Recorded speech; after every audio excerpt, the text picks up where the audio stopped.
الله من الشيطان الرجيم.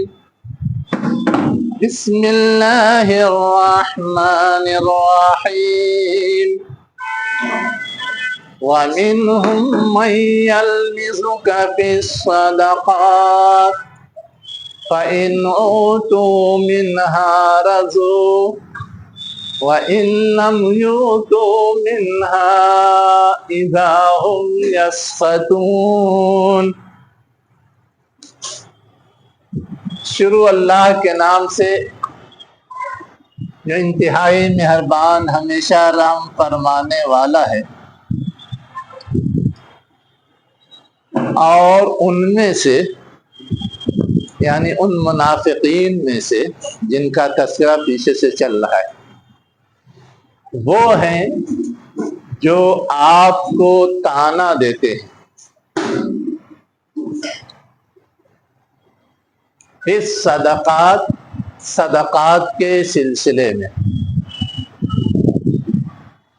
فَإِنْ أُوتُوا مِنْهَا، پس اگر ان صدقات میں سے آپ دے دیں ان کو تو وہ خوش ہو جاتے ہیں، اور اگر آپ نہ دیں تو وہ ناراض ہو جائیں گے. اس آیت میں دو چیز سمجھنے کی ہے. ایک چیز تو ہے صدقہ کہتے کس کو.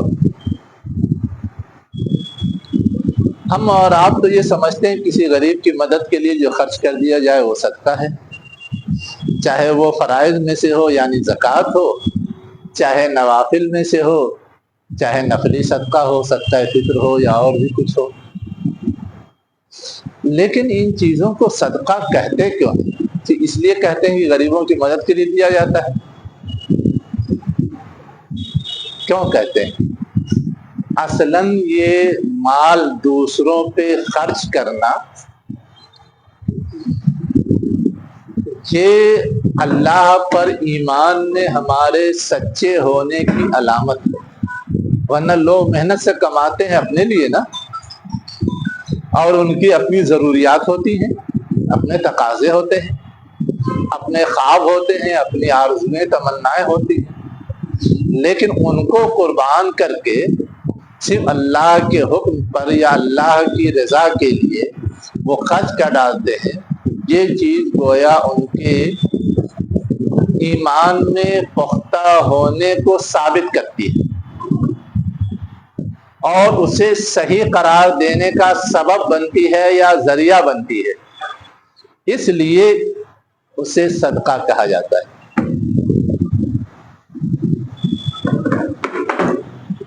اب پریکٹیکل سوال یہ ہے کہ یہاں پر کس صدقے کے حوالے سے منافقین طعنہ دیتے تھے؟ جو فرض ہے اس کے حوالے سے، جو نفل ہے اس کے حوالے سے، کس صدقے کے حوالے سے طعنہ دیتے تھے؟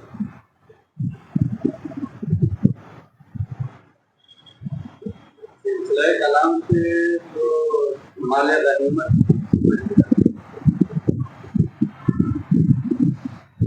یہ تو بالکل نئی چیز ہو گئی کہ مال غنیمت جو حاصل ہوتا ہے وہ بھی صدقہ ہے. اس کو بھی صدقہ کہا گیا. کہاں کہا گیا؟ ذرا وہ جگہ بھی تو جان جائے ہم لوگ. قرآن میں، حدیث میں کہاں کہا گیا؟ ہم لوگوں نے پیچھے پڑھی پوری سورہ انفال، اس کو تو انفال کہا گیا.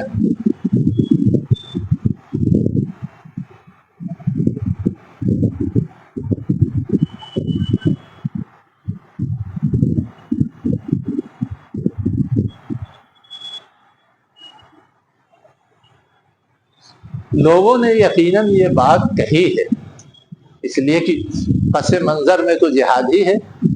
جہاد سے حاصل ہونے والے مال و اسباب ہی ہیں، اور ان مال و اسباب میں اپنی دعوے داری منافقین جتانا چاہتے تھے. یہ سب بات اپنی جگہ سمجھ میں آتی ہے، لیکن یہ لفظ اپنے استعمال کے لحاظ سے مال غنیمت کے لیے کہیں استعمال نہیں ہوا ہے.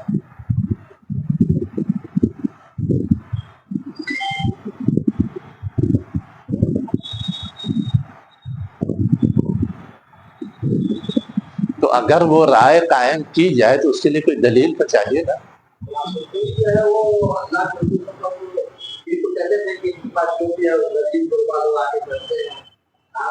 اصل بیٹھنا الگ چیز ہے. صدقہ تو کسی پر خرچ کرنے والے مال کو نہ کہتے ہیں.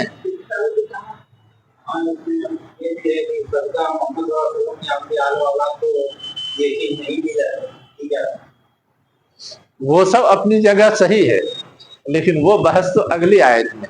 مال غنیمت میں سے ان کا حصہ ہے تو مال غنیمت میں سے تو رہتا ہے نا. اچھا، اللہ کے راستے میں جہاد کرنے کے لیے جو مال کی ضرورت پڑتی ہے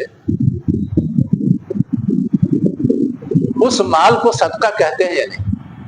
ہم اگر اللہ کے راستے میں جہاد ہو رہا ہے اس کے لیے خرچ کریں وہ صدقہ کہلاتا ہے یا نہیں؟ اچھا، وہ صدقہ کہلاتا ہے. اب جب محاذ چھڑتا ہے، جہاد کی نوبت آتی ہے تو مال کی ضرورت پڑتی ہے یا نہیں؟ پڑتی ہے. اب اس مال کے لیے ہر ایک اپنے اپنے پاس سے خرچ کرتا ہے، لیکن کسی کے پاس اگر نہیں ہے تو دوسرے لوگ مدد کرتے ہیں، اور کبھی اور زیادہ شدید ضرورت ہو جاتی ہے جیسا کہ غزوہ تبوک کے موقع سے پڑ گئی تھی. آپ نے عام اعلان کر دیا تھا جس کو جو ہے دے دے. اب جس کو جو ہے دے دے کا مطلب یہ ہے کہ مطالبہ کیا جا رہا ہے. اسی پر نہ یہود اعتراض تانا دیتے تھے کہ ہم سے مانگ رہے ہو. اللہ تعالیٰ بھی محتاج ہے کیا؟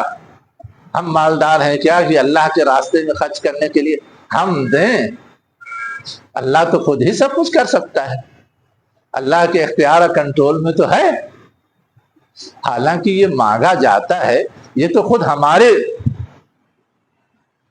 تزکیے کے لیے، ہمارے مفاد کے خاطر. اللہ کا تو کوئی مفاد اس سے پورا نہیں ہو رہا ہوتا ہے، لیکن جب سوچ بگڑ جاتی ہے تو بالکل الٹا ہی سوچا جاتا ہے. تو جو صفت منافقین کی یہ یہود کی پیچھے بتائی گئی ہے سورہ آل عمران میں، یہ بات کہ وہ کہتے ہیں کہ ہم مالدار ہیں کیا، اللہ فقیر ہے کیا کہ اللہ کو ہم کے راستے میں ہم خرچ کریں گے.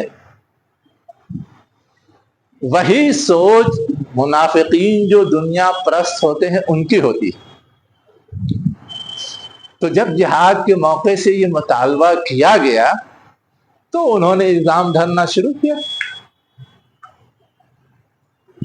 انہوں نے تانا دینا شروع کیا کہ لڑائی کے لیے خرچہ تو ہے نہیں اور چل رہے ہیں لڑنے کے لیے. جب ہتھیار ہو، وسائل ہو، خرچ ہو تب جا کر کے لڑ کے جیت پائیں گے نا. اور جب کچھ بھی نہیں ہے جیت پائیں گے؟ ہار جائیں گے. اسی کو تو وہ اپنے لیے بہانہ بنا رہے تھے نا، اسی کا تو وہ عذر کر رہے تھے. گرچہ بیان کرنے کے لیے یہ بات نہیں کہہ رہے تھے، بیان کرنے کے لیے تو یہ کہہ رہے تھے کہ ہمارے گھر بے پردہ ہو جائیں گے، یعنی ویران ہو جائیں گے، کوئی وہاں اس کی حفاظت اور نگرانی کرنے والا نہیں ہوگا، ہمارے فصل پکی ہوئی ہے وہ برباد ہو جائے گی، اور بہت سارے عذرات پیش کر رہے تھے. لیکن اصل چور وہ تھا، اپنا مال اللہ کے راستے میں خرچ کرنا نہیں چاہتے تھے. اسی لیے کہا گیا کہ اللہ کے راستے میں مال خرچ کرنا یہ ایمان کی علامت ہے، اور اللہ کے راستے میں مال خرچ کرنے سے بھاگنا یہ نفاق کی علامت ہے. منافق کو پہچاننے کی یہ سب سے بڑی چیز ہے. اب یہاں پر اصل مفہوم جو ہے وہ یہ ہے کہ اللہ کے راستے میں خرچ کرنے کے لیے ان سے مطالبہ کیا جا رہا ہے تو وہ الزام دھرتے ہیں، تانے دیتے ہیں کہ اللہ کے پاس ہے نہیں کیا، اللہ کے راستے میں خرچ کرنے کے لیے اللہ انتظام نہیں کر سکتا ہے کیا. کہ ہم سے مطالبہ کیا جا رہا ہے، ہم پریشانی میں آ جائیں گے۔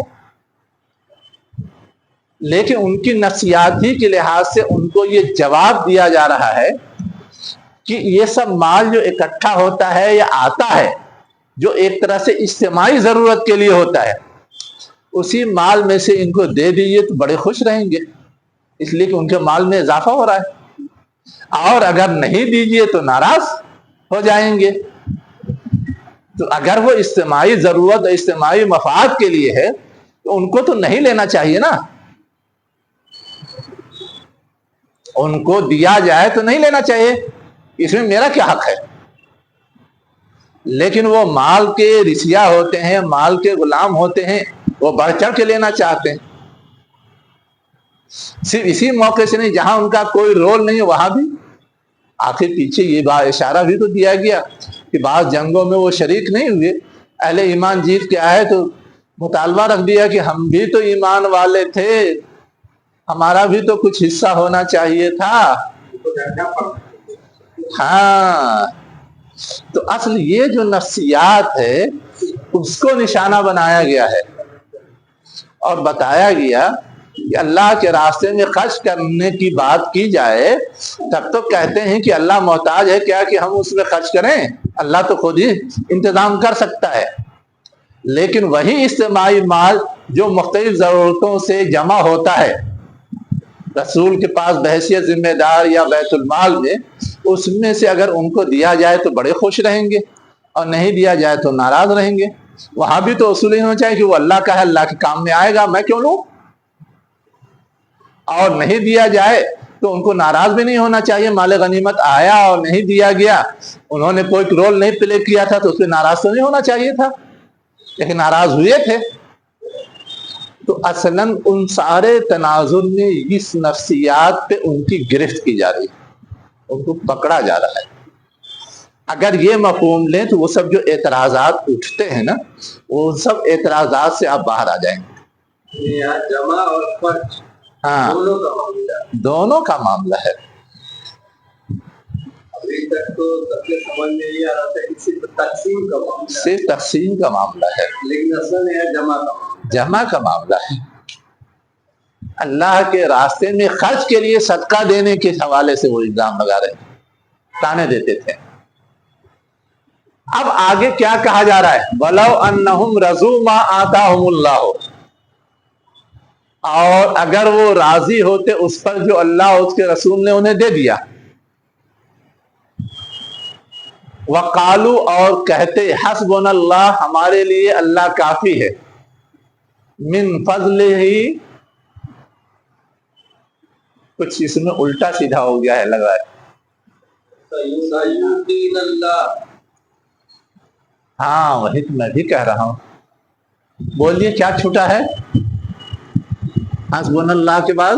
سیؤتین اللہ، سیؤتین، سیؤتین اللہ من فضلہ، من فضلہ وَرَسُولُهُ إِنَّا إِلَى اللَّهِ رَاغِبُونَ۔ اگر وہ راضی ہوتے اس پر جو اللہ اور اس کے رسول نے انہیں دے دیا اور کہتے اللہ ہمارے لیے کافی ہے، تو عنقریب اللہ تعالیٰ ان کو اپنے فضل سے اور دیتا اور رسول بھی اور دیتے، اللہ بھی اپنے فضل سے اور دیتا اور رسول بھی دیتے، اس لیے کہ رسول کے پاس کچھ بھی آئے اس میں تو وہ سب کا حق تسلیم کرتے تھے۔ ایک منٹ،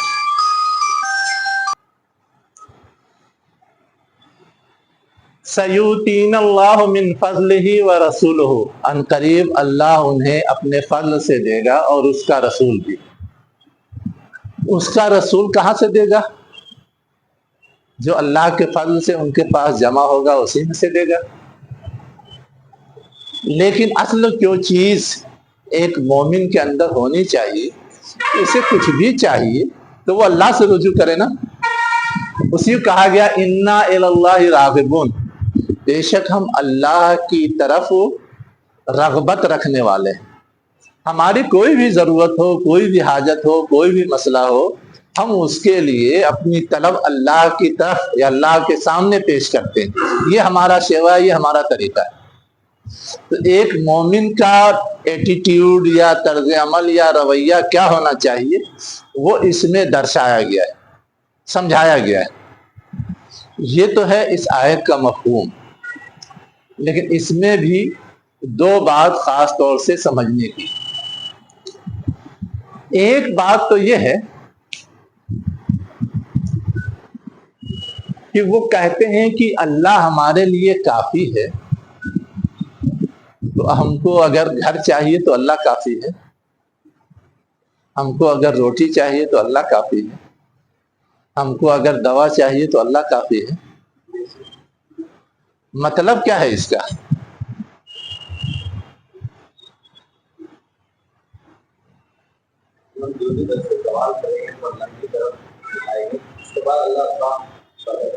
اسباب کو تو سامنے رکھنا ہے، اس کے بعد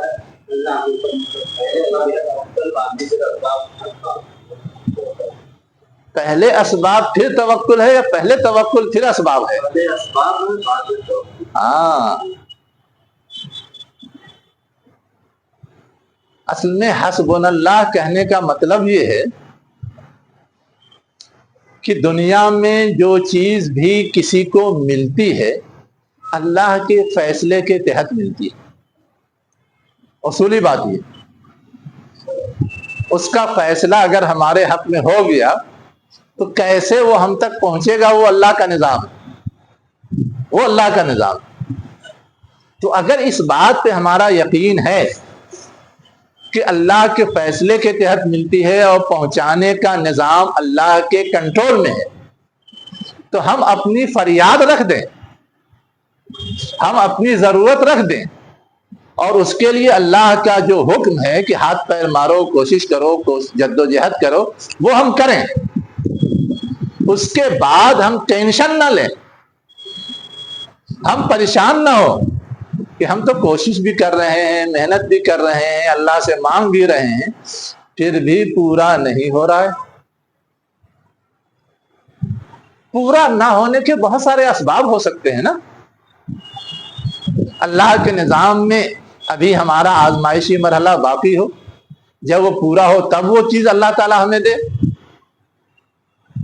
یہ بھی ہو سکتا ہے کہ ہمارے مانگنے کا ڈھنگ ہی غلط ہو، ہمارے مانگنے کا ڈھنگ ہی غلط ہو تو اللہ تعالیٰ تو دے گا نہیں. اب مانگنے کا ڈھنگ کیسے غلط ہوتا ہے؟ اللہ نے کہا حرام سے پرہیز کرو تمہاری دعا قبول ہوگی. اب ہم حرام سے پرہیز نہیں کرتے ہیں، ہم مانگتے ہیں، تو یہ مانگنے کا ڈھنگ تو ہمارا غلط ہے. ایسی دعا تو قبول نہیں ہوتی، اللہ کی ایسی فریاد تو قبول نہیں ہوتی. تو جیسے کہا ہے مانگنے کے لیے، ویسے ہم نے مانگا کیا؟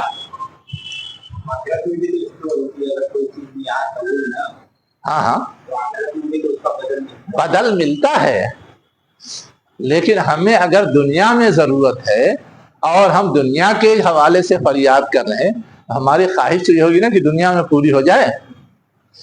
لیکن اللہ تعالیٰ چونکہ بہتر جانتا ہے کہ ہماری وہ خواہش پوری کرنا ہمارے لیے سود مند ہے یا نقصان دہ. اگر سود مند ہے تو وہ پوری کرنا چاہے کر دیتا ہے، اگر نقصان دہ ہے تو وہ نہیں پوری کرتا. اب جب وہ پوری نہیں کرتا تو پھر اس کے دوسرے اسباب ہوتے ہیں، اس کا دوسرا فائدہ ہوتا ہے جو دیر سویر بندے کو حاصل ہوتا ہے. اپنے کو سمجھ میں نہیں آتا. ہاں،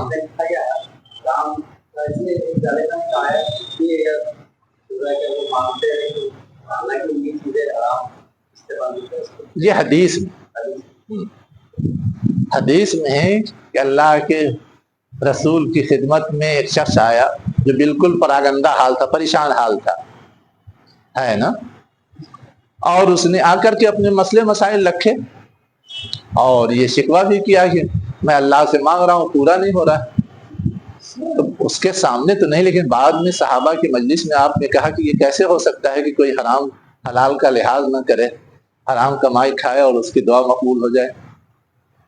وہ حدیث کے اندر یہ تو تو آتا ہے کہ مومن بندے کی ہر دعا قبول ہوتی ہے اگر وہ جائز ہے، اس کی شکلیں مختلف ہوتی ہیں۔ یقیناً ہر دعا قبول ہوتی ہے کا مطلب یہ ہے کہ اللہ تعالیٰ اس کی قدر کرتا ہے، لیکن یہ ضروری نہیں ہے کہ جیسا آپ نے مانگا ہے مینو ان ویسا پورا ہو۔ اگر مینو ان وہ چیز آپ کے لیے خطرناک ہے تو ویسا نہیں پورا ہوگا، ایسا پورا نہیں ہوگا۔ اور تو اور کیا نبی کریم صلی اللہ علیہ وسلم نے زندگی میں جتنی دعا مانگی سب مقبول ہوئی ہے؟ حالانکہ ہم تو کہتے ہیں حضور مستجاب الدعوات ہے، وہ مانگ دیں گے تو ہو ہی جائے گا۔ اللہ کے رسول بھی عام حالات میں یہ سمجھتے تھے، اسی لیے خودکشی کرنے والے کی نماز جنازہ نہیں پڑھاتے تھے، بدمعاشوں کی نماز جنازہ نہیں پڑھاتے تھے کہ ہم پڑھا دیں گے تو اس کی مغفرت ہو جائے گی، کہتے تھے جاؤ تم ہی لو پڑھ لو۔ لیکن اس کے علاوہ بھی آپ کی زندگی میں ایسے واقعات ملتے ہیں کہ آپ نے اللہ سے کچھ فریاد کی، کچھ چاہا، لیکن وہ چیز پوری نہیں ہوئی۔ کوئی مثال دے سکتے ہیں؟ معجزے کے ہاں معجزے کے لائن سے آپ نے دعا کی تھی، ڈیمانڈ کی تھی نا لوگ معجزہ لانے دکھاؤ، ہاں محمد سے سب کچھ ہو گئے، اللہ تعالیٰ دکھا دے۔ نہیں، مطلب یہ ہے کہ وہ تو ان کی ایک خواہش تھی کہ دکھا دے، شاید یہ جلدی مان لے آئے تو معاملہ میرا کام ختم ہو جائے، وہ فریاد نہیں تھی۔ دعا ایسی ہے جو قبول نہیں ہوئی۔ ہاں تو ذرا بتائیے نا، مثال کہیں دینی ہو تو۔ اختلاف کا معاملہ ہے کہ امت میں اتحاد ہے، اختلاف نہ ہوئی تو قبول نہیں ہوئی۔ کیوں قبول نہیں ہوئی؟ کبھی غور کیا؟ غور کریں گے تو ایک نئی چیز معلوم ہوگی۔ اگر ایک ہی چیز طے ہو جاتی تو متحد ہو جاتے، لیکن آزمائش تو بات کی چیز ہے نا۔ اب اس ایک چیز پر مطمئن ہونے کے بعد دوڑ بھاگ جستجو کا سلسلہ رک جاتا ہے، اور اختلاف ہے تو ہمیشہ اس اختلاف میں اٹھا پٹک ہوتا ہے، اسی بہانے سے پڑھتے پڑھاتے ڈھونڈتے ڈھانٹتے تحقیق کرتے دلیل لاتے اور دلیل دیتے اور دلیل رد کرتے رہتے ہیں۔ اب یہ پورا جو عمل چل رہا ہے امت کے اندر، اس چیز کے ذریعے جو چیز ہے وہ ریپروڈیوس یا ڈیولپ ہوتی رہتی ہے۔ ایک سبب یہ جس کو ہمارے علماء کہہ دیتے ہیں اختلاف امتی رحمت، اللہ کے رسول نے کہا کہ میرے امت کا اختلاف جو ہے وہ رحمت ہے، اس کے ذریعے اتنا کچھ کرنے کا چانس اور موقع مل جاتا ہے، اور علم میں اور تحقیق میں ترقی ہوتی رہتی ہے۔ حالانکہ یہ حدیث جو ہے اختلاف امتی رحمت ضعیف ہے۔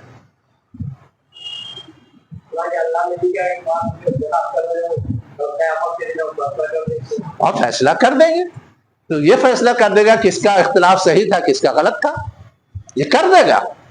لیکن اللہ کے رسول جو چاہتے تھے کہ ہر معاملے میں یکسوئی ہو جائے، کہیں آپس میں کسی طرح کے اختلاف کی شکل نہ رہے، تاکہ آپس کی چپکلش ختم ہو جائے، آپ کی یہ دعا رد کر دی گئی۔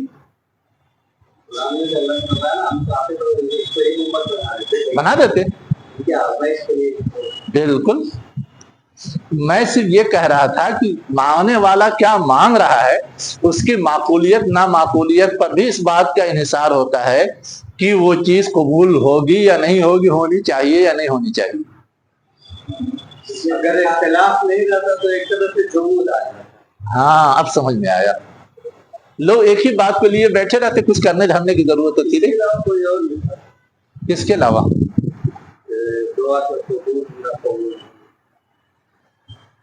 اچھا دعا کے قبول یاد ہے عبداللہ بن ابی کا ایک مطلب اس کی حقیقی کی دعا کی وہ بھی قبول نہیں، وہ تو قرآن میں ہے۔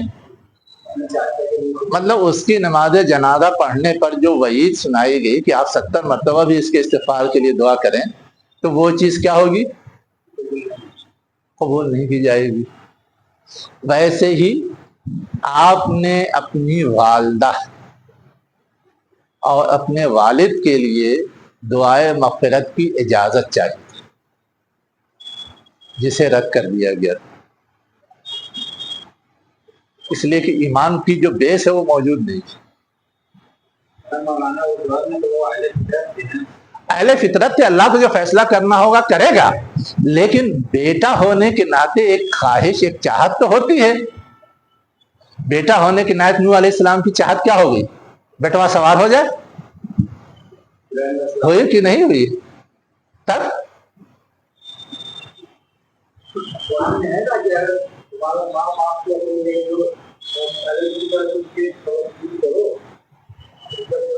عزت کرنا الگ چیز ہے، لیکن اس کی مغفرت کا اختیار یا فیصلہ تو اللہ کا ہے نا۔ لیکن جذبہ ہے، جذبہ ہو سکتا ہے، لیکن وہ چیز کتنی معقول ہے غیر معقول ہے یہ اللہ تعالیٰ طے کرے گا نا۔ تو ایک بات یہ بھی ہے جو رد ہوئی ہے اللہ کے رسول کی، آؤ ڈھونڈیے، ملے گی بہت ساری چیزیں۔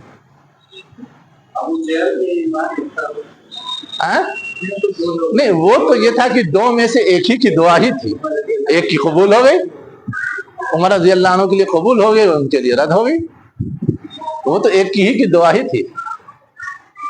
چلیے، تو میں نے حسبنا اللہ پہ اصلاً سوال کیا تھا کہ اس کی معنویت کیا ہے، اس کو تھوڑا سا سمجھ لیں۔ دوسری بات جو اس آیت میں سمجھنے کی ہے کہ فضل کس کو کہتے ہیں؟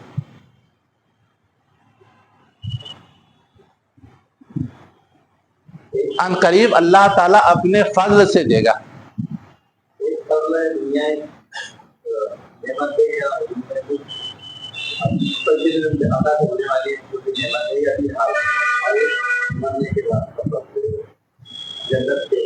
جو آپ کے اجرت سے زیادہ ملے، ہاں، اس طرح اچھا مان لیتے ہیں یہ تعریف اپنی جگہ اپنے معنی کے لیے۔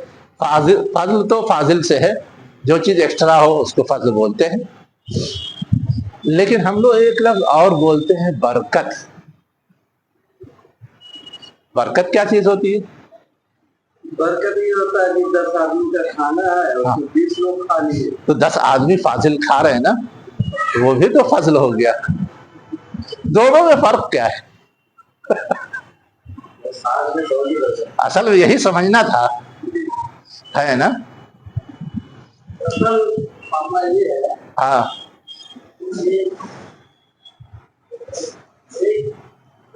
حرام طریقے سے روٹی کمائے گی، بالکل، 10 ڈالر کی کمائے، ہاں، حرام طریقے سے لوگ تو حرام طریقے سے کھانا ہوا جو اپنے وہ دیدہ نکال اپنے اس مقصد کے پہنچاؤں کا پورا کر جاتا ہاں، لیکن اللہ تعالیٰ ہمارا کوئی نہیں اتنا برکت دیتا ہے، آپ دوسری دے دیتا ہے، تب وہ تحمل دیتا ہے، کوئی چار میں بہتری دیتا ہے، جب اسے شکر آتا ہے یا اس سے ہم پیرا شکر کیا کہتا ہے، اس سے برکت کہتے ہیں۔ اچھا، اس کو برکت کہتے ہیں۔ کھانے کے باوجود ہمارا گزارا اچھا کام کرتے ہیں، حرام سے بچتے ہیں، اچھا، سکون اور اطمینان سکون اطمینان تو نتیجہ ہے، اللہ کا فضل حاصل ہو تو بھی سکون اطمینان حاصل ہوگا، برکت نصیب ہو تو بھی سکون اطمینان حاصل ہوگا، تو دونوں صورتوں میں ہوگا۔ میں اصل جو چیز سمجھنا چاہتا ہوں کہ قرآن کہیں فضل کے الفاظ استعمال کرتا ہے، کہیں مبارک یا بابرکت کے الفاظ استعمال کرتا ہے۔ فضل کا مطلب بھی ہم سمجھتے ہیں کہ زائد، اور برکت کا مطلب بھی سمجھتے ہیں زائد۔ تو دونوں چیز زائد ہے تو دونوں میں کچھ فرق سمجھ میں آنا چاہیے کہ دونوں سیم ہیں، سملر ہے یا الگ ہے۔ میرا اصل سوال اس کے لیے ہے، اس فرق کو سمجھائیے یا سمجھنے کی کوشش کیجیے۔ ہاں، ہاں، جب والا جو گزارا کر دیا آپ کو اپنے آپ یہ کر دیا وہ برکت میں ہوگا، اللہ تعالیٰ نے سلائے گی یا آپ کو امید کیا کرے دونوں کے بیچ میں کیا ہے اور فرق میں ہوگا، فرق کہنا فرق فرق یہ جائز کے بول رہے ہیں آپ اللہ تعالیٰ کی خصوصی عنایت میں سے وہ جائز چیز مل گئی۔ ایک منٹ آپس میں لگنے کی ضرورت نہیں ہے۔ ہاں، ایک منٹ دیکھیے، فضل بھی اللہ کے عنایت ہی سے حاصل ہوتا ہے، فضل بھی اللہ کی عنایت ہی سے حاصل ہوتا ہے اور برکت بھی اللہ کی جانب ہی سے پیدا ہوتی ہے، تو وہ تو ہے اللہ ہی کی طرف سے۔ اس میں فضل ہوتا ہے کوئی ہم عمل کیے فضیلت، ہاں کوئی ہم عمل کیے ہاں جس کے بدلے میں ہم کو کچھ چاہیے، ہاں اور ہمارا یہ احساس ہے کہ اس کا بدلہ ہاں ہم کو اتنا چاہیے، ہاں، وہ فضل ہوا۔ وہ جو بدلہ مل رہا ہے وہ فضل تو نہیں ہوا، اس سے زیادہ ملے، اس سے زیادہ ہاں اس سے زیادہ جو ملے گا وہ فضل ہوگا۔ جی جی جی جی چلیے ہاں چلیے ٹھیک ہے۔ اور برکت کیا چیز ہے؟ برکت جو ہے، جو ملا، جیسے یہ بدلے، ہاں جو اپنا جو بدلہ ملا، اسی میں سب اپنا پورا ہو گیا، زیادہ ملا نہیں اپنے، زیادہ ملا نہیں، لیکن اسی میں ہمارا احساس اگر ہم کو جتنا ملا ہے نا وہ ہمارا بدلہ ہے نا۔ اب اس بدلے میں عام طور سے جتنی چیزیں ممکنات میں سے ہیں اس سے زیادہ چیز ممکن ہو جائے تو ہم کہتے ہیں یہ برکت ہوگی، ہے نا۔ تو جو زائد چیز ممکن ہو جاتی ہے وہ ایکسٹرا ملا نہیں ہے آپ کو، وہ ایکسٹرا ملا نہیں ہے، ملا تو اتنا ہی ہے جتنا آپ کا استحقاق تھا، جتنا آپ کا کام تھا، لیکن اس کام کے بدلے میں جو چیز ملی ہے وہ زیادہ نفع بخش ہو گئی ہے، وہ زیادہ نفع بخش ہو گئی ہے، اس کا نفع سی بڑھ گیا ہے، آپ کو بدلہ زیادہ نہیں ملا ہے، نفع بڑھ گیا ہے۔ تو یہ جو بدلہ ہم کوئی بھی چیز حاصل کرتے ہیں اس میں نفع بڑھ جائے یہ چیز برکت ہے، اور بدلہ ملتا ہے بڑھا کر کے تو جو چیز بڑھا کے ملتی ہے وہ چیز فضل ہے۔ اب سمجھ میں آیا فرق؟ تو برکت کا تعلق فضل سے نہیں ہے، جو چیز سمجھنے کی وہ یہ ہے۔ مثال دے رہا ہوں، ہاں میں نوکری کرتا ہوں، ہاں ریٹائر ہو گیا، ہاں جب تو نوکری کر رہا تھا پیسہ ملا تھا، محنت کر رہا تھا، ہاں، ریٹائرمنٹ کے بعد گورنمنٹ سے طریقے اللہ کا بہت کرتا ہوں، چلیے فضل تو ہے، بیٹھے بیٹھائے مل رہا ہے، بیٹھے بیٹھائے مل رہا ہے، چلیے لیکن اس میں برکت ہے کہ ہم بڑا بچے وقت یہ کر رہا ہوں جلنا کر ڈیوٹی بھی کر رہا ہوں، اس میں کر رہا ہوں۔ نہیں، وہ برکت جو آپ ڈیوٹی کر رہے ہیں اسے برکت ہو نا کہیں یہ ہوا کہ ہم کوئی کام کیے 100 روپیہ ملنا چاہیے تھا، ہم کو ہاں 200 مل گیا، 100 سے اوپر مل گیا، جو اوپر ملا وہ فضل ہے، وہ فضل ہے۔ ایک شکل یہ ہے۔ ہاں برکت یہ ہے کہ ہم 100 روپے کا کام کیے، 100 ہی روپیہ ملا، لیکن اس 100 روپیہ میں ہماری ضروریات اچھے طریقے سے پوری ہو گئی، ہاں، تو وہ برکت۔ ضروریات تو 100 بھر کی ہو تو بھی پوری ہو سکتی ہے، اس کو برکت نہیں کہتے۔ ضرورت 100 سے زیادہ کی ہے لیکن اسی 100 سے وہ پوری ہو جا رہی ہے، ہاں بس وہ جس کو میں نے کہا نا اس کا نفع بڑھ جائے، یہ اصل چیز ہے۔ ٹھیک ہے، چلیے تو اللہ تعالیٰ یہاں جو کہہ رہا ہے کہ جس نے میری راہ میں جو کچھ بھی دیا لیا، خرچ کیا، محنت کی، جد و جہد کی، اس کا بدلہ تو میں دوں گا ہی، لیکن اس سے بڑھا کر کے دوں گا، پہلے ہی سے ڈکلیئرڈ ہے، ہر معاملے میں بڑھا کے دینے کا ڈکلیئر ہے، لیکن یہاں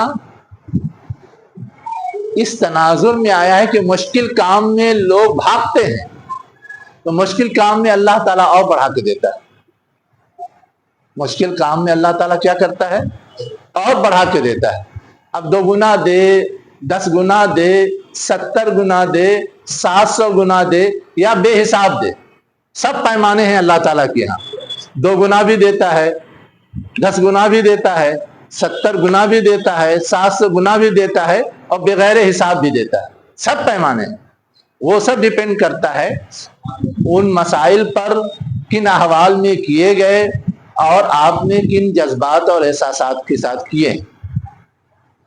چلیے اسی چیز کی طرف اس میں اصل میں اشارہ ہے، اِنَّا إِلَى اللَّهِ رَاغِبُونَ، بندہ جب اللہ کی طرف متوجہ ہو کر کے اس کی طرف اپنی چاہت کو پھیر کر کے کوئی کام کرتا ہے تو اللہ تعالیٰ بھی سمجھتا ہے کہ ہاں یہ مخلصانہ کر رہا ہے.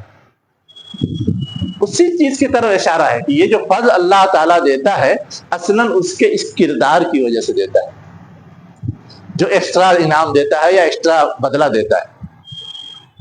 اب چلیے اگلی آیت ہے.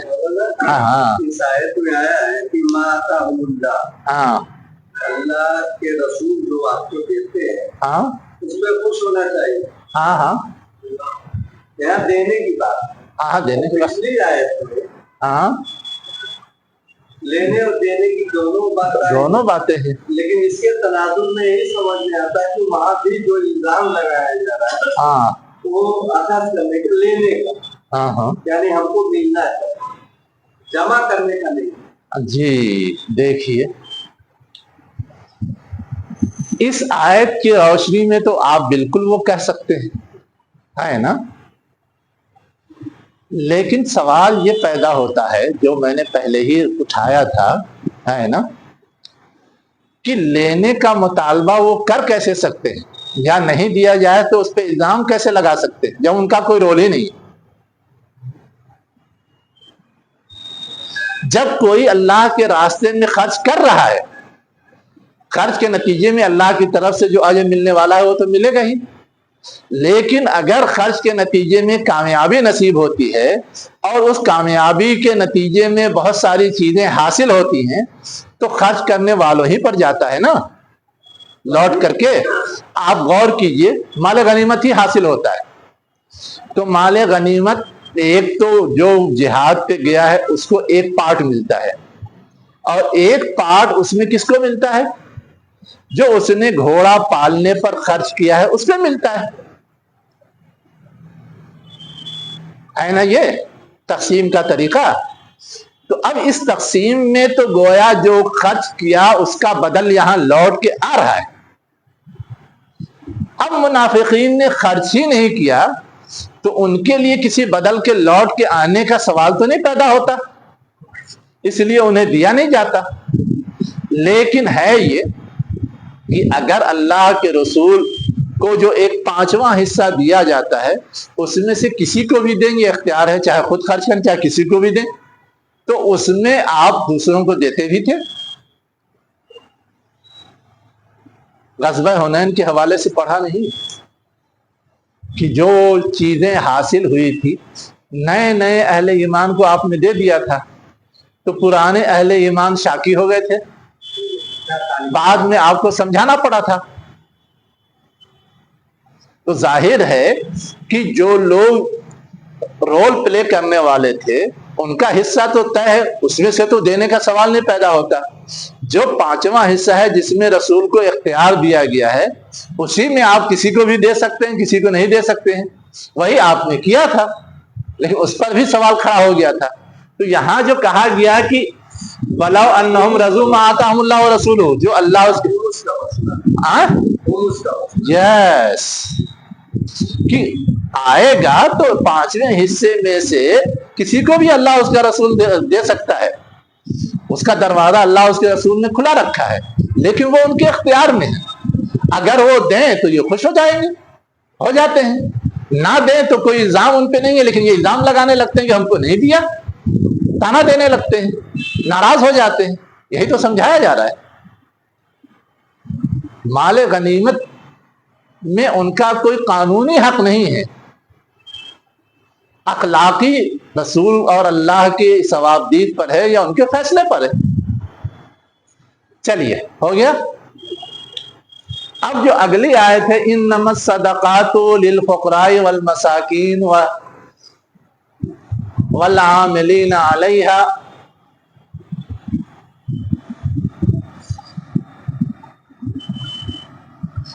مساکین ہے یا مساکینہ ہے؟ دیکھیے ہاں چلیے. والعاملین علیہا والمؤلفۃ قلوبہم وفی الرقاب والغارمین وفی سبیل اللہ وابن السبیل فریضۃ من اللہ واللہ علیم حکیم. ہم نے پیچھے پڑھا تھا کہ صدقہ لفظ عام ہے، پڑھا تھا نا.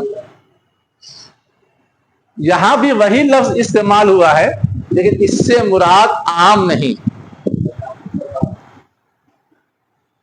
یہاں جو ایک لفظ آیا نا فریضۃ من اللہ، اس نے اس کو خاص کر دیا ہے. اللہ کی طرف سے فرض جو کیا گیا ہے وہ صدقات کے قبیل میں صرف زکوٰۃ فرض کی گئی 2.5% یا اسی تناسب سے اور دوسری چیزوں میں. زیادہ سے زیادہ صدقہ فطر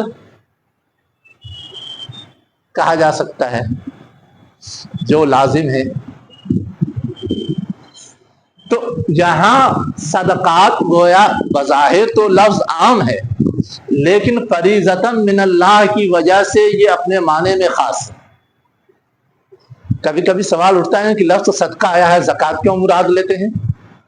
زکوٰۃ مراد لینے کے لیے یہ لفظ ہے اصل میں جس نے اس کے معنی کو محدود کیا ہے. ایک بات تو یہ سمجھنے کی ہے.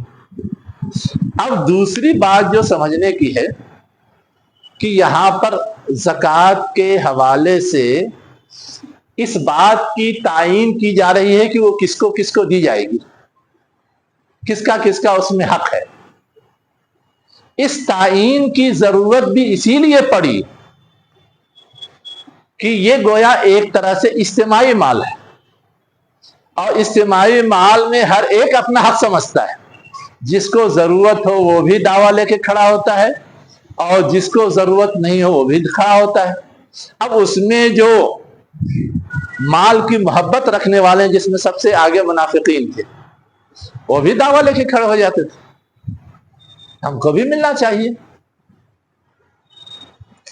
آج کل جو مختلف مواقع پہ تقسیم ہوتا ہے یہ سب، تو جو لوگ لینے کے لیے آ جاتے ہیں اس میں بھاگ بھاگ کے لوگ ہوتے ہیں کہ نہیں؟ بلڈر لوگ. جو لوگ بھی آ جاتے ہیں وہاں خوب تجربہ ہوگا کہ کتنے امیدوار ہوتے ہیں، کن کو چاہیے ہوتا ہے، وہاں خوب تجربہ ہوتا ہے. وہ تو میں صرف اشارہ اس لیے دے رہا ہوں کہ سمجھنے میں آسانی ہوگی کہ یہاں یہ جو تعیین کی جا رہی ہے اصلاً اس کو اجتماعی مال سمجھ کر کے جو بھی دنیا کمانا چاہتا ہے وہ اس میں اپنا استحقاق جتانے لگتا ہے. تو اس کا دروازہ بند کرنے کے لیے، اب بالخصوص یہ بیماری منافقین کے یہاں پائی جاتی تھی، ان کا دروازہ بند کرنے کے لیے اللہ تعالیٰ نے 2-2-4 کی طرح طے کر دیا کہ زکوٰۃ کہاں جائے گی. گرچہ آج کل ہمارے یہاں جو بگڑے لوگ ہیں وہ اس 8 میں بھی چور دروازہ نکال لیتے ہیں، اس 8 میں بھی چور دروازہ نکال لیتے ہیں. لیکن وہ چور دروازہ میں بعد میں بتاؤں گا، پہلے یہ 8 سمجھ لیجیے. ٹھیک ہے؟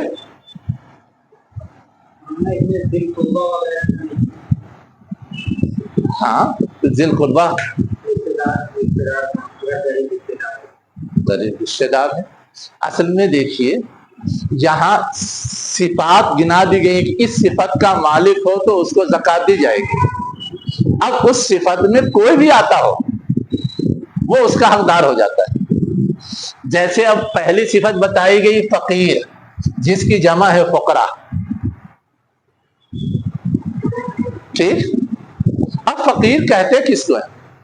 ہم اور آپ تو جو ضرورت مند ہے مانگتا پھرتا ہے اس کو فقیر کہتے ہیں، اسی کو نہ فقیر کہتے ہیں.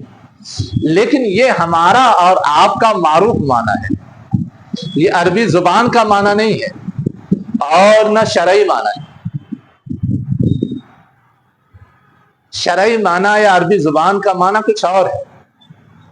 آپ لوگ کرسی سنبھال کے بیٹھے ہوئے ہیں نا، ٹیک لگائے ہوئے ہیں، آپ کے پیٹ کی ریڑھ کی ہڈی ہے نا، اسی ریڑھ کی ہڈی کو عربی زبان میں فقر کہتے ہیں. یہ ریڑھ کی ہڈی ایسی ہے جس پہ آپ کھڑے ہوتے ہیں اور چلتے پھرتے ہیں. اگر وہ ذرا بھی ڈسٹرب ہو جائے تو نہ آپ کھڑے رہ پائیں گے، نہ چل پھر پائیں گے، نہ کچھ کر پائیں گے، اپاہج ہو جائیں گے. تو اصلاً عربی زبان میں فقیر اس کو کہتے ہیں جو کچھ کرنے کے لائق نہ ہو، چاہے وہ لنگڑا ہو، لولا ہو، کیا کہتے ہیں اندھا ہو، کچھ بھی ہو، ضعیف ہو، بچہ ہو، کوئی بھی ہو. بس وہ اپنا کام کرنے کے لائق نہیں ہو، اپنی ضرورت کما کر کے پوری نہ کر سکتا ہو، یہ ہے شرعی مفہوم۔ آپ دیکھ رہے ہیں یہ پورے 8 حصے پڑھ لے، اس میں یتیم کا کہیں ذکر نہیں ہے۔ یتیم کہتے ہیں اس بچے کو نا جس کے ماں باپ نہ ہو، جو اصل اس کی کفالت کرتے ہیں، حالانکہ وہ بھی زکوٰۃ کے حقدار تو ہے، لیکن نام کہیں نہیں آیا ہے، اس لیے کہ اسی لفظ فقیر میں وہ شامل ہے۔ اگر اس کے پاس خرچ کرنے کے لیے نہیں ہے اور وہ کما کر کے پوری نہیں کر سکتا، لیکن باپ دادا نے بہت سارا مال چھوڑا خرچ کرنے کے لیے، تو وہ مستحق نہیں۔ یہ صفت جو بیان کی گئی ہے اصلاً وہ صفت چیک کی جائے گی، اور اس چیک کرنے میں کوئی اپاہج بھی ایسا ہو سکتا ہے باپ دادا نے خوب چھوڑا ہو، اس کو کما کر کے اپنی ضرورت پوری کرنے کی ضرورت نہ ہو تو وہ بھی حقدار نہیں ہوگا۔ اصل میں فقیر وہ ہے جو اپنے بل پہ کھڑا ہو کر کے اپنی ضرورت پوری نہ کر سکتا ہو، صرف کھڑا نہ ہو سکتا ہو یہ مطلب نہیں ہے، معنی اس کا تو وہ ہے، لیکن شرعی معنی یہ ہے کہ وہ خود اپنی ضرورت پوری کرنے کی اہلیت نہ رکھتا ہو، اس کے پاس کچھ بھی نہ ہو، نہیں آئے گا، اس کو اپنی پراپرٹی سے اس کی ضرورت پوری کی جائے گی۔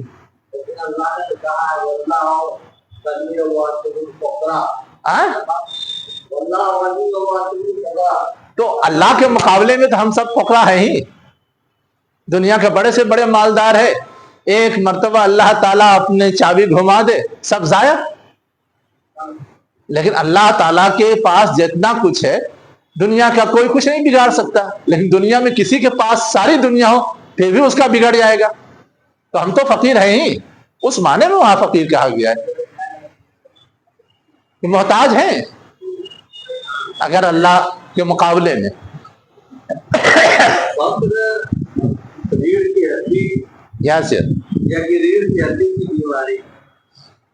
دیکھیے ریڑھ کی ہڈی کو اصلاً فقر کہتے ہیں، اب اس میں جو بیماری لاحق ہو جاتی ہے اسے بھی اسی مناسبت سے فقر کہہ دیا جاتا ہے، لیکن بیماری نہیں بھی لاحق ہو تو بھی وہ فقر کہلاتا ہے۔ تو مطلب یہاں اگر لفظی ترجمہ دیکھا جائے للفقراء، ہاں تو ریڑھ کی ہڈی کے لیے ریڑھ کی، اس میں نہیں کا معنی کہاں سے آتا ہے؟ یعنی جیسے آگے مسکین آ رہا ہے، اس میں بھی نہیں کا معنی پیدا کیا جاتا ہے کہ جس کے اندر استطاعت نہیں ہے، سب کچھ کرنے کے بعد، صلاحیت ہونے کے بعد اس کے اندر استطاعت نہیں، اور یہاں بھی یہی مفہوم لیا جاتا ہے کہ اپاہج کے روپ میں چلا گیا، تو ریڑھ کی ہڈی کی کمزوری یا مضبوطی کا معنی اس میں تھا۔ دیکھیے اصل میں ہوتا یہ ہے کہ ایک چیز ہوتی ہے اس لفظ کا معنی، اور ایک لفظ ہوتا ہے اس کا مصداق، ہے نا، لفظی معنی کچھ ہوتا ہے، مصداق کچھ ہوتا ہے، تو مصداق جو ہے وہ زبان میں رائج ہوتا ہے، اس سے چیز طے ہوتی ہے۔ اب آپ بتائیے حمل معنی کیا ہوتا ہے؟ بوجھ، بوجھ ہوتا ہے نا، حامل کس کو بولتے ہیں؟ بوجھ اٹھانے والے کو، اور حاملہ کس کو بولتے ہیں؟ بوجھ اٹھانے، لیکن کون سا بوجھ؟ جو دنیا میں لوگ بوجھ ڈھوتے ہیں وہ بوجھ یا کچھ مخصوص بوجھ؟ اب اس مخصوص بوجھ کی وجہ سے ہر آدمی سمجھتا ہے کہ وہ مخصوص بوجھ ڈھونے والے، اس لیے اس کو حاملہ کہا جا رہا ہے، استعمال کی وجہ سے۔ تو ویسے ہی یہ سب الفاظ اپنی اصل معنویت رکھتے ہیں، لیکن زبان میں جب استعمال ہوتا ہے تو مختلف مصداق پر وہ خاص ہو جاتے ہیں، جب خاص ہو جاتے ہیں ہر ایک اس معنی کو سمجھتا ہے، اس لیے اسے مزید کچھ سمجھانے کی ضرورت نہیں پڑتی۔ اب سمجھ میں آیا؟ حمل، حامل، حامل تو بولتے ہیں، حمال بولتے ہیں کلی کو، مزدور کو بولتے ہیں، حمال باہر ہے، لیکن حاملہ بول دیجیے تو کوئی سمجھے گا کہ کوئی مزدور ہے؟ سمجھے گا تو وہی جو ہے اس کا اصل مفہوم۔ چلیے ہاں، تو بات ہو رہی تھی للفقراء پر، ہو گئی۔ اب اس کے بعد دوسرا لفظ ہے مسکین، یہ بھی ایک صفت ہے۔ مسکین کا مطلب کون ہوتا ہے؟ ہم لوگ تو فقیر مسکین ایک ہی سمجھتے ہیں، فرق کر پاتے ہیں؟ وہ ہے جس کے اندر طاقت ہے، صلاحیت ہے، قوت ہے، سب کچھ کر سکتا ہے اور کرتا ہے، اس کے باوجود اس کی ضرورتیں پوری نہیں ہو پاتی ہے. ہاں وہ ہے اور اس کی مدد نہیں کی جاتی. ہاں یہ سب جو باتیں ہیں یہ سب سمجھانے کے لیے ہے. اصل بات یہ ہے کہ اہلیت تو ہو لیکن مواقع محدود ہوں، مسدود ہوں. آپ کے پاس پوری اہلیت ہے، آپ ڈاکٹر ہیں، انجینئر ہیں، کما سکتے ہیں، اپنی ضرورت پوری کر سکتے ہیں، لیکن مواقع مسدود ہیں. آپ صلاحیت نہیں رکھتے، فقیر کی طرح آپ اپاہج نہیں ہیں، لیکن آپ اپنی اہلیت کا استعمال کرنے کی پوزیشن میں نہیں ہے، یا استعمال کر رہے ہیں تو اس سے جتنی آپ کی ضرورت ہے وہ پوری نہیں ہوتی. ایسے فرد کو مسکین کہتے ہیں. سکنا یسکنو مانے ہوتا ہے ٹھہرنا نا، تو مسکن کہتے ہیں ٹھہرنے کی جگہ کو. اسی سے بنا ہوا ہے مسکین، جو ایک جگہ ساری صلاحیت کے باوجود اٹک کر کے چپک کر کے رہ جائے، ٹھہر جائے، کچھ کر ہی نہ سکے، ایک دم ساکن ہو جائے، ایک دم ساکن ہو جائے، وہ ہے مسکین. اب اس پر اس کا اطلاق سب پہ ہو سکتا ہے. جس کی کمائی کم ہو پا رہی ہے صلاحیت کے باوجود اس پر بھی ہوگا، جس کی کمائی بالکل نہیں ہو پا رہی ہے. کورونا کے احوال میں سب لوگ بیٹھے پڑے تھے، کوئی موقع ہی نہیں، کوئی چانس ہی نہیں. اب وہ کھائیں کہاں سے، پیے کہاں سے؟ اب جن کے پاس ہے ان کو تو دینا تھا، ان پر زکوٰۃ کی رقم بھی یوز ہو سکتی تھی. جی سب سے زیادہ یہی طبقہ پوچھے گیا جو مانگ رہے ہیں. ہاں تو بھائی میں یہی کہہ رہا ہوں نا. تو اب قرآن میں تو اشارہ دے دیا گیا ہے کہ ایسے لوگ جو اپنی ضرورت پوری نہیں کر پاتے ہیں اور تعفف یعنی عفت کی وجہ سے اپنے عصمت کی حفاظت کے خاطر مانگتے بھی نہیں ہیں، ایسے لوگ زیادہ حقدار ہیں. یہ بھی اشارہ دیا گیا ہے، اس لیے کہ مانگنے والے تو پا ہی جاتے ہیں اور نہ مانگنے والے بھوکوں مرنے لگتے ہیں. ترتیب سے بھی سمجھ میں آ رہا ہے، ترتیب سے بھی سمجھ میں آ رہا ہے. تو یہ ہے مسکین کا مطلب. اب یہ صفت جہاں بھی چسپاں ہوگی وہ مراد ہو جائے گا. تیسری چیز کیا بتائی گئی؟ عاملین علیہا. عمل مانے کام ہوتا ہے، عاملین علیہا مطلب یہ کہ صدقات پر کام کرنے والے، اس کو جمع کرنے والے، اس کا حساب کتاب رکھنے والے، اس کو مستحقین تک پہنچانے والے سب اس میں آ جائیں گے.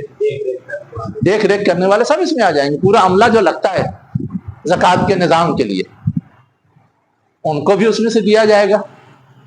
اس کے بعد ہے والمؤلفۃ قلوبہم، اور ان لوگوں کو جن کا دل جوڑنا ہو. الفت کا الفت من ہوتا ہے نا، محبت کرنا، جوڑنا، قریب کرنا، باندھنا، جو بھی آپ کہہ لیجیے.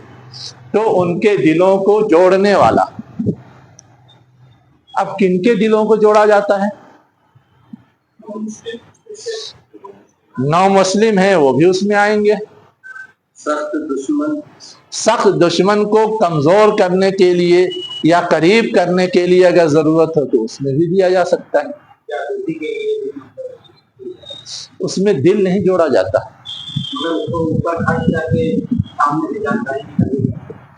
تو جاسوسی کے نظام کے لیے الگ سے میدان جہاد کی جتنی مدات ہیں اس میں ہے، وہ اس ضرورت یا حکومتی ضرورت میں سے ہے، وہ زکوٰۃ کی ضرورت میں سے نہیں.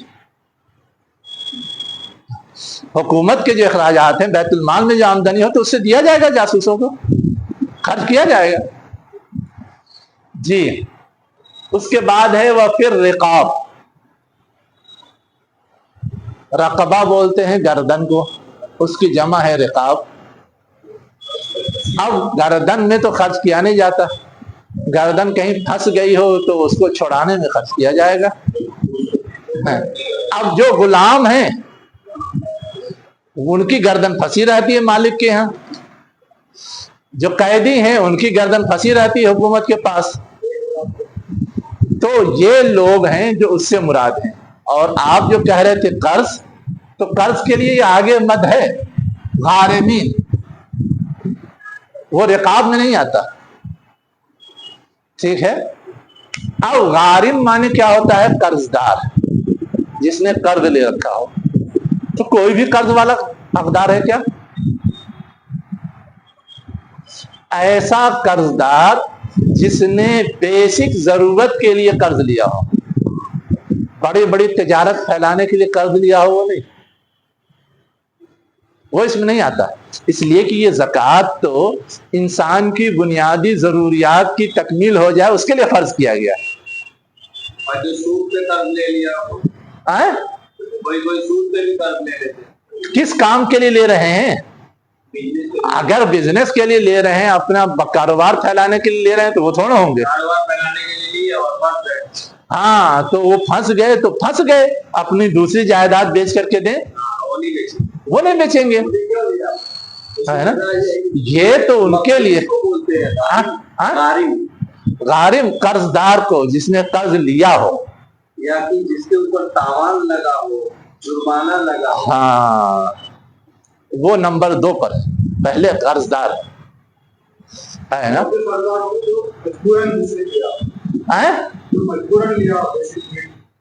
بھائی تو میں نے کہا نا کہ جس نے بیسک نیڈز کے لیے مجبوراً لیا ہو وہ قرض دار اصل میں حقدار ہے۔ اب اس کے بعد ایک دوسری چیز کی طرف اشارہ کر رہے ہیں کہ جرمانہ یا تاوان دینے کے لیے ایکسیڈنٹ کر دیا ہم نے، اب ہمارے پاس اتنا نہیں ہے کہ ہم اس کا جرمانہ ادا کر سکیں، اس کے لیے دے سکتے ہیں نہیں دے سکتے؟ کسی کو غلطی سے قتل کر دیا ہے، اب اس کی دیت دینی ہے، اس کا فدیہ دینا ہے، تو اب اتنا ہمارے پاس نہیں ہے تو بالکل زکوٰۃ سے دیا جائے گا اور وہ اس کا حقدار ہے، لیکن اس کے پاس اگر اپنا ہے تب وہ حقدار نہیں ہوگا۔ ہاں پہلے اپنا نکال دے، پھر گھٹے گا تو، یا کچھ بھی نہیں ہے تو پورا دیا جائے گا، لیکن یہ نہیں کہ اپنا سب بچائے رہے، کھیت ہے بیچیں گے نہیں اور مانگنے چلے آئیں گے، کارخانہ ہے دکان ہے بیچیں گے نہیں مانگنے چلے آئیں گے، یہ سب صحیح نہیں، پہلے اپنی چیز لگانی ہے، پھر مجبوری آئے تو اس رقم سے اس کو دیا، غریب بننا ہے، بننا نہیں ہے۔ اب جب پورا اپنا مال دے دیں گے اس دیت میں تو غریب بن گئے، اس کے باوجود کم پڑ رہا ہے تب دیں گے، وہ ہاتھ پھیلائیں گے، بالکل اس وقت جائز ہے ان کے لیے، اس وقت ان کے لیے جائز ہے، وہ تو کہا جا رہا ہے۔ چلیے تو غارمین سمجھ میں آیا؟ سعودی وغیرہ میں بولتے ہیں غرامہ لیتے ہیں، ہاں ہاں وہی تاوان، ہاں وہی ایکسیڈنٹ کر دیتے ہیں تو دینا پڑتا ہے، تو ہاں غرامہ بولتے ہیں، وہ ہے جرمانے میں جو چیز دی جاتی ہے اس کو بھی غرامہ بولتے ہیں، اور قرض کو بھی غرامہ بولتے ہیں، قرض کو بھی غرامہ بولتے ہیں عربی میں۔ آگے ہے وفی سبیل اللہ، ہاں قرض خود ہی عربی ہے، بالکل ہے نا، لیکن ایک قرض ہوتا ہے عام حالات میں لیا دیا جاتا ہے، اور ایک قرض وہ ہوتا ہے جو مجبوری میں لیا دیا جاتا ہے، تو جو عام حالات میں دیا جاتا ہے وہ قرض ہے، اور جو مجبوری میں لیا دیا جاتا ہے وہ غرامہ ہے۔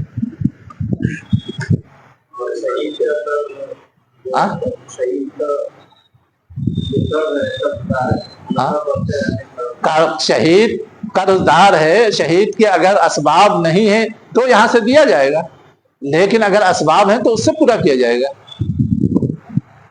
چلیے اس کے بعد ہے وہ فی سبیل اللہ، اللہ کے راستے میں۔ اب جس کا سیدھا سادہ مطلب تو یہ ہے کہ جہاد میں، لیکن حدیث میں یہ بھی آیا ہے کہ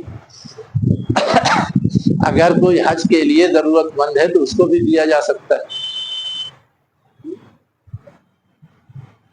حج کے لیے ضرورت مند ہے اس کو بھی دیا جا سکتا ہے، وہ بھی فی سبیل اللہ کی مدد ہے۔ حج کے لیے دیا جا سکتا ہے، جو سفر حج میں ہے اس کو ضرورت پڑے، اس کے لیے تو آگے آ رہا ہے ابن السبیل، تو مسافر ہے، مسافر کو تو سفر میں جو بھی ضرورت پڑ جائے، چاہے گھر پہ کچھ بھی ہو وہ دیا جائے گا۔